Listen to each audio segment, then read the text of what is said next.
Gaspard vit dans un vieil appartement surplombant le Rhône, dans l'un des quartiers populaires de Lyon. Assis près de la fenêtre, il tapote rythmiquement son stylo sur son carnet. Ce n'était pas par nervosité, c'était juste une habitude que sa mère lui avait toujours dit d'abandonner. Mais cela l'aidait à réfléchir. La salle de classe du collège Jean-Philippe Rameau de Lyon était remplie des habituels bavardages d'avant-cours, mais Gaspard était concentré sur la feuille de travail qui se trouvait devant lui. Il aimait bien finir les choses en avance. Madame Agnès Moreau se tient devant la classe, en train de réviser ses notes. Cela faisait près de 15 ans qu'elle enseignait en 6e et elle s'était forgé une réputation solide, mais juste, du moins aux yeux de ses favoris. Gaspard n'en a jamais fait partie, ce n'était jamais flagrant, il n'élevait jamais la voix, n'insultait jamais directement, mais il l'interpellait rarement lorsqu'il levait la main. S'il répondait correctement à une question, il passait rapidement. S'il se trompait, ce qui était rare, il s'attardait, savourant presque le moment. Gaspard le remarque, tout comme certains de ses camarades de classe. Un après-midi, Théo Dubois lui chuchote « Mec, il te regarde à peine, tu dois avoir un professeur d'invisibilité ou quelque chose comme ça. » Gaspard se contente de hausser les épaules. « Je suppose que oui. » Mais aujourd'hui, quelque chose a changé. Madame Moreau le regardait plus que d'habitude. Pas un regard qui signalait un problème, mais quelque chose d'autre, une attente. Le cours commença. Une discussion classique sur l'histoire, quelque chose à propos de la Révolution française. Gaspard écoute et prend des notes, attendant que le schéma habituel se répète. Mais un événement inattendu se produit. « Gaspard, » dit Madame Moreau d'une voix claire, « pourquoi ne répondez-vous pas à cette question ?» Les têtes se tournent, Gaspard cligne des yeux. Il ne l'aurait jamais appelé. Il se redressa, scrutant le tableau. « Ah, la montée des Jacobins est le résultat de la colère populaire contre la monarchie absolue et... » marmonna-t-il. « Pas mal, pas mal. » C'était une réponse parfaite. Quelques élèves échangent un regard et Théo lui lance un regard comme pour dire « Qu'est-ce que c'était que ça ?» Le cours se poursuit, mais un changement s'est opéré. Madame Moreau ne l'ignorait plus, elle l'observait, et juste avant que la cloche ne sonne, elle est passée à l'action. « Gaspard, » dit-elle, alors que les élèves commencent à se rassembler. « Restez 1 minute. » Quelques têtes se sont encore tournées, mais personne n'a rien dit. Gaspard s'attarda, avant de prendre son cahier et de s'approcher de son bureau. « Je vous ai entendu parler l'autre jour, » dit-il en joignant les mains. « De ton grand-père. » Gaspard fronça les sourcils. « De quoi s'agit-il » ? « Tu as dit qu'il était musicien, quelque chose comme ça. » Quelque chose dans son ton rendit l'air lourd. Il acquiesce. « Oui, il était pianiste, il jouait du jazz. » Les lèvres de Madame Moreau se retroussèrent légèrement. Pas tout à fait un rictus, mais quelque chose d'approchant. « Intéressant, » dit-elle en se penchant en arrière, tambourinant ses doigts sur la table. « Vous avez dû apprendre des choses. » Gaspard ne répondit pas tout de suite, ne sachant pas trop où elle voulait en venir, mais cela ne lui disait rien qui vaille. « Un peu, » admit-il. Son sourire s'élargit, mais il n'y a pas de chaleur. « C'est bien que tu aies appris. » La cloche sonna, Gaspard attrapa son sac et se tourna vers la porte, mais sa voix l'arrêta. « Demain, on va voir ce que tu as dans le ventre. » Il se retourne. « Quoi ?» ?»« Le piano dans le coin, » dit-il en désignant le vieux piano droit qui prend la poussière au fond de la pièce. « Tu joueras quelque chose pour la classe. » Gaspard le regarda. Plusieurs élèves se tenaient près de la porte, leurs yeux allant et venant entre les deux. Madame Moreau penche la tête, comme si la question l'amusait. « Pourquoi pas ? » ?»« Vous avez dit que votre grand-père jouait. Je suis sûre que vous avez ce talent. » Gaspard connaissait ce ton. Ce n'était pas de la curiosité, ce n'était pas de l'encouragement, c'était un piège. Mais il n'allait pas reculer. Gaspard ne dormit guère cette nuit-là. Il resta dans son lit à regarder le plafond, sa conversation avec Madame Moreau repassant en boucle dans son esprit. Ce n'était pas une demande, c'était un défi, et il savait exactement de quel genre de défi il s'agissait. Il s'attendait à ce qu'elle trébuche, qu'elle se mette dans l'embarras, qu'elle renforce l'idée qu'il s'était déjà faite d'elle, mais il ne connaissait pas toute l'histoire. En entrant dans la salle de classe le lendemain matin, Gaspard a senti le poids de quelque chose qui n'avait pas été dit. Les mots s'étaient répandus rapidement, les chuchotements le suivaient, alors qu'il prenait sa place. Lucas Garnier, l'un des garçons les plus bruyants, sourit de l'autre côté de la salle. Gaspard ne répond pas. « Je ne savais pas que tu étais pianiste », murmure Théo à côté de lui. Gaspard ne quitte pas son carnet des yeux. Il y a beaucoup de choses que les gens ne savent pas.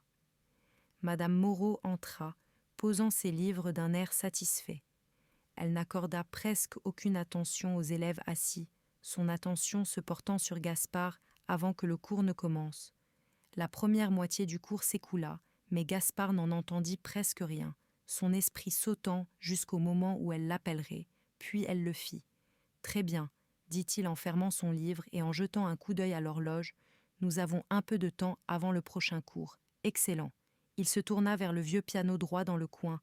« Gaspard, voyons ce que tu sais faire. » L'air de la salle changea, les élèves s'agitèrent sur leurs pupitres, certains chuchotèrent, d'autres regardèrent attentivement. Gaspard ne bougea pas tout de suite, il sentait tous les regards sur lui, son rythme cardiaque n'était pas rapide, mais fort, régulier. Puis il se leva. Plusieurs vagues de rires étouffés se répandirent lorsqu'il entra dans la pièce. Quelqu'un marmonna quelque chose qu'il ne put entendre, mais il n'avait pas besoin du ton, il savait déjà. Madame Moreau joignit les mains. « Jouez ce que vous voulez, Gaspard. » Gaspard examina le piano. Il était vieux, les touches légèrement jaunies par l'âge, quelques-unes cassées sur les bords. Il passa légèrement ses doigts dessus, juste une fois. L'instrument était désaccordé, pas trop, mais suffisamment. Il respira, s'assit, posa ses mains sur les touches. Il savait exactement quoi jouer. C'est alors qu'il entendit, derrière lui, quelqu'un réprimer un rire, un gloussement bas mais clair. Il ne s'agissait plus seulement de donner tort à Madame Moreau, il s'agissait de donner tort à tout le monde, et il allait le faire d'une manière qu'il n'oublierait jamais.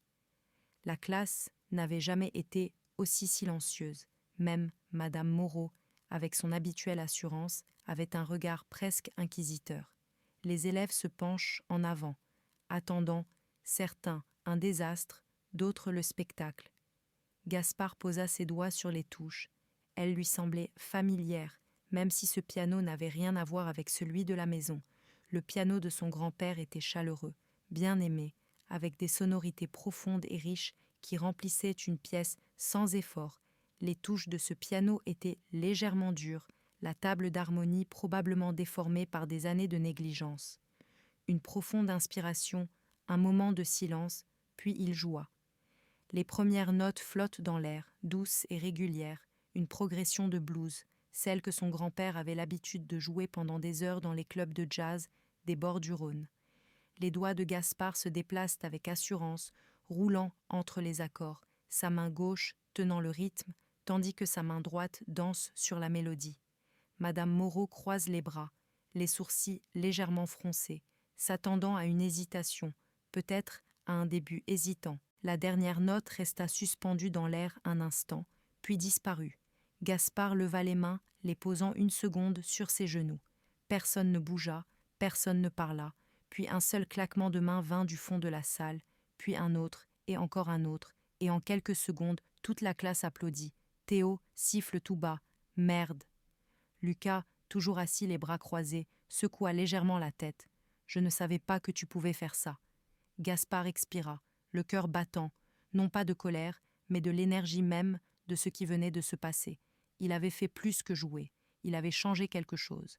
Les applaudissements fusent, les élèves se regardent, comme s'ils avaient assisté à quelque chose qu'ils n'auraient pas dû voir, quelque chose dont ils se souviendraient.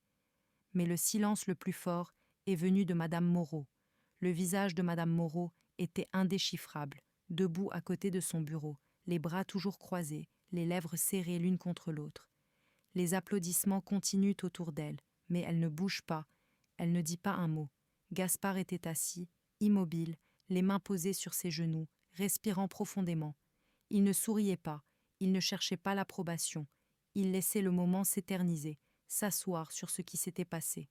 Enfin, Madame Moreau a pris la parole. « Eh bien, » a-t-elle dit d'une voix coupée, « c'était inattendu. » Les applaudissements se sont calmés. Les élèves alternent entre elle et Gaspard. Quelques enfants chuchotent encore avec excitation, mais l'énergie dans la salle a changé. Ce n'est plus seulement de l'amusement. « Où as-tu appris à jouer comme ça ?» demanda-t-elle en inclinant légèrement la tête. Gaspard lui rendit son regard, sans hésitation. « Mon grand-père ?» Quelque chose se dessina dans son expression, mais disparut trop vite pour qu'on puisse le nommer. Il se redressa. « Je vois. » Une pause, Madame Moreau tambourine sur son bureau, seul bruit dans la salle de classe, désormais silencieuse. Puis elle se tourne vers les autres élèves, comme pour chasser les pensées qui lui traversent l'esprit. « Très bien, reprenons notre cours. » Mais personne ne bougea. Gaspard regarda autour de lui. Théo le regardait toujours, les sourcils haussés, comme s'il n'arrivait pas à croire ce qu'il voyait. Une fille au fond, Camille Rivière, avait l'air presque fâchée, comme si le moment leur avait été volé trop vite. Lucas ricane à voix basse. « C'est tout ?» Le regard de Madame Moreau se tourne vers lui, vif et interrogateur. Lucas haussa les épaules, s'agitant sur sa chaise. « Je veux dire, tu en as fait toute une histoire, mais maintenant tu fais comme si rien ne s'était passé. » Quelques hochements de tête silencieux résonnèrent dans la pièce. Madame Moreau se crispe sur son livre. C'est un cours, pas un concours de talent. Gaspard respire, se calme. Vous ne pensiez pas que je savais jouer, n'est-ce pas ? Ses yeux se tournèrent vers elle, acérés et évaluateurs. Il ne la laisse pas le quitter des yeux. C'est pour cela que vous m'avez fait venir. Quelques murmures résonnent dans la pièce. Madame Moreau expire lentement. Je vous ai seulement donné l'occasion de partager votre talent avec la classe. Gaspard secoue la tête. Non, vous ne l'avez pas fait. Sa voix était calme. En fait, vous pensiez que je trébucherais, alors vous m'avez demandé. Plus de chuchotement, les doigts de Madame Moreau se recroquevillent légèrement sur le bord de son bureau. Ça suffit, Gaspard. Tu n'aurais pas demandé pour Théo, poursuit-elle en regardant son amie, ni pour Camille, ni pour Lucas, mais tu m'as demandé pourquoi. La salle retient son souffle, la mâchoire de Madame Moreau se crispe. Vous dépassez les bornes. Je ne crois pas. Son regard s'assombrit, sa posture se raidit. Asseyez-vous. Pour la première fois de l'année, Gaspard ne s'exécuta pas immédiatement. Il regarda la classe, ceux qui l'avaient ignoré auparavant, ceux qui l'avaient rabaissé, ceux qui avaient beau sourire à l'appel de son nom. Puis, il se leva lentement. Le silence était plus lourd, plus tendu, et Madame Moreau, malgré sa maîtrise habituelle, semblait un peu ébranlée. Mais cette fois-ci, elle ne contrôlait pas la salle. Gaspard regagna lentement son siège, sentant le poids de chaque pas. Son cœur ne bat plus, il n'est plus nerveux. Au contraire, un calme étrange s'installe en lui. Il se rassit sur sa chaise, sentant encore les regards autour de lui. Théo lui adressa un lent hochement de tête qui se passait de mots. Camille regardait toujours Madame Moreau, les bras croisés, comme si elle en attendait plus. Mais Madame Moreau était de retour. Elle ouvrit le plan de cours, les yeux fixés sur la page, comme si elle pouvait faire comme si rien ne s'était passé. Continuons. La salle ne revint pas à la normale aussi vite qu'il s'y attendait. L'énergie continuait, les gens chuchotaient encore. Il ne s'agissait plus seulement de musique. Lucas s'adossa à sa chaise, les bras croisés. « C'est bizarre que tu ne veuilles pas en parler. » Les yeux de Madame Moreau se tournèrent vers lui. « Excusez-moi ?» Lucas haussa les épaules. « Vous avez fait toute une histoire à propos de son jeu, mais maintenant vous faites comme si rien ne s'était passé. » Quelques hochements de tête silencieux résonnent dans la pièce. Madame Moreau resserra son livre. « Ça suffit. » Mais Gaspard l'avait vu, l'hésitation, la gêne, tout le monde l'avait vu. Pendant le reste du cours, l'autorité habituelle de Madame Moreau se fait sentir plus subtilement, comme une vitre qui vient de se fissurer. Elle contrôle toujours le cours, mais les élèves ne sont pas aussi engagés qu'avant. Le rythme habituel a disparu. Lorsque la cloche retentit enfin, les chaises raclent le sol et les élèves sortent en marmonnant et en rassemblant leurs affaires. Gaspard jeta son sac sur l'épaule et se dirigea vers la porte. Mais avant qu'il ne sorte, Madame Moreau l'appela par son nom. « Gaspard !» Il se retourna et, pendant un instant, on crut qu'il allait dire quelque chose de significatif, de vrai. Au lieu de cela, son expression se durcit. « J'espère que vous comprenez que c'est toujours ma salle de classe. » Gaspard l'a étudiée, puis a dit « Je sais, de la même voix calme et posée qu'auparavant. Un moment de silence s'installe entre nous, puis il sort. Théo le rattrape dans le couloir. « Mec, dit-il en souriant et en secouant la tête, qu'est-ce que c'était que ça? C'est comme si tu avais tout chamboulé. » Gaspard expire. « Ouais. » Théo lui tape sur l'épaule. « Alors, tu vas la rejouer ?» Gaspard y pense, à la sensation des touches sous ses doigts, à la musique qui emplit la pièce. « Oui, sourit-il, je crois que je vais le faire, car aujourd'hui, non seulement on jouait de la musique, mais on l'entendait. Cet après-midi-là, Gaspard rentre chez lui d'un pas léger. Le soleil était bas sur la colline de Fourvière, projetant de longues ombres sur les rues pavées le long du Rhône. Le poids, la tension, le doute qu'il portait depuis hier s'étaient envolés. Il s'arrête pour acheter une bouteille de jus de fruits à la petite pâtisserie près de son quartier. Monsieur Henri Moreau, le vieux propriétaire de la pâtisserie, le regarde d'un air entendu. « Vous avez l'air d'un garçon qui a fait quelque chose d'important. » Gaspard hésite, puis sourit. « Peut-être que oui. » Lorsqu'il arrive à la maison, l'odeur du coq au vin de sa mère emplit l'air. Sa mère était au fourneau, fredonnant, en tournant un morceau de poulet. « Tu es en retard. » Gaspard laisse son sac près de la porte et s'assoit à la table de la cuisine. La journée a été longue. Il pensa au silence qui régnait dans la pièce, à la façon dont Madame Moreau l'avait regardé, à la façon dont ses camarades de classe le voyaient différemment, pour la première fois qu'ils le voyaient vraiment. « Bien, » dit-il enfin, « vraiment bien. » Il éteint la plaque de cuisson, s'essuie les mains sur un torchon, puis s'assoit en face d'elle. « Tu veux me le dire ?» Gaspard acquiesce et pendant un quart d'heure, il lui raconte tout. Il ne l'a pas interrompu, ne l'a pas pressé, il l'a simplement écouté, son expression alternant entre l'inquiétude, la fierté et quelque chose d'autre, quelque chose de plus doux, presque triste. Lorsqu'il a terminé, il a expiré. « On dirait que tu l'as mise mal à l'aise. » « Je crois que oui. » Il l'a étudié. « Et qu'est-ce que tu en penses ?» Il n'a pas eu à réfléchir longtemps. C'est normal. Sa mère a souri et lui a serré la main de l'autre côté de la table. C'est bien. Le lendemain, à l'école, les choses d'eau sont différentes, mais pas de façon dramatique. Madame Moreau dirigeait toujours sa classe de la même manière, faisait toujours appel aux mêmes élèves, agissait comme si rien n'avait changé. Mais l'énergie dans la salle avait changé. Les gens la voyaient différemment, et ils voyaient Gaspard différemment. Au déjeuner, quelques élèves qui ne lui avaient jamais parlé auparavant s'arrêtent à sa table. « Depuis combien de temps joues-tu de ce piano ?»« Depuis que j'ai 5 ans. » Théo secoue la tête. « Tu nous l'as caché. » Gaspard sourit. « Je crois bien. » De l'autre côté de la cafétéria, Madame Moreau passe avec un plateau. Leurs regards se croisent brièvement. Cette fois, c'est elle qui regarde en premier. Et Gaspard, lui, continuait à manger, parce qu'il avait déjà dit tout ce qu'il avait à dire. Certaines leçons ne s'apprennent pas dans les livres. Certains moments changent la façon dont les gens voient le monde, qu'ils le veuillent ou non. Madame Moreau avait passé des années à ignorer Gaspard, et, en quelques minutes, elle s'était assurée qu'elle ne le ferait plus jamais. Peut-être ne le dirait-elle jamais à voix haute, peut-être n'admettrait-elle jamais ce qu'elle avait fait, ce qu'elle avait supposé, mais cela n'avait pas d'importance, car Gaspard savait maintenant quelque chose qu'elle ignorait. Quand les gens essaient de vous faire taire, quand ils essaient de vous rabaisser, la meilleure chose que vous puissiez faire est de laisser votre talent parler plus fort que vos doutes, et quand vous faites cela, ils n'ont pas d'autre choix que d'écouter. Si cette histoire vous a ému, n'oubliez pas d'aimer, de partager et de vous abonner, car parfois les histoires les plus puissantes sont celles qui nous rappellent de rester debout, peu importe qui nous regarde.